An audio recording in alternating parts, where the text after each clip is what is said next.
Seorang bocah perempuan berusia 5 tahun tenggelam di Sungai Kikim Ahad tanggal 14 April tahun 2024.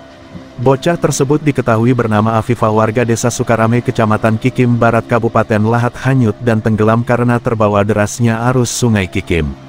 Kepala Kantor Basarnas Palembang Raymond Konstantins menjelaskan, berbekal dari informasi yang didapatkan itulah kita mengirimkan tim rescue untuk bergabung dengan tim SAR gabungan untuk mencari korban tenggelam tersebut, ujarnya Senin tanggal 15 April tahun 2024.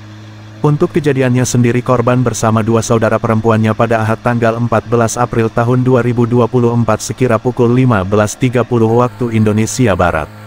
Korban dan saudaranya asyik bermain dan berenang di pinggir Sungai Kikim yang berada di desa Sukarame, Kecamatan Kikim Barat. Namun karena keasyikan bermain dan berenang, korban yang lepas dari pantauan kedua saudaranya tersebut tiba-tiba hanyut terbawa derasnya arus sungai yang mengakibatkan korban tenggelam. Di hari Senin pencarian hari kedua yang dilakukan oleh tim SAR gabungan, kata Kepala Kantor Basarnas Palembang.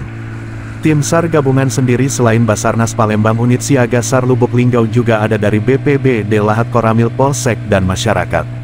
Reporter Kurniawan, koranpalpres.com. Tekan subscribe, nyalakan lonceng notifikasinya dan ikutin media sosial Palpres lainnya.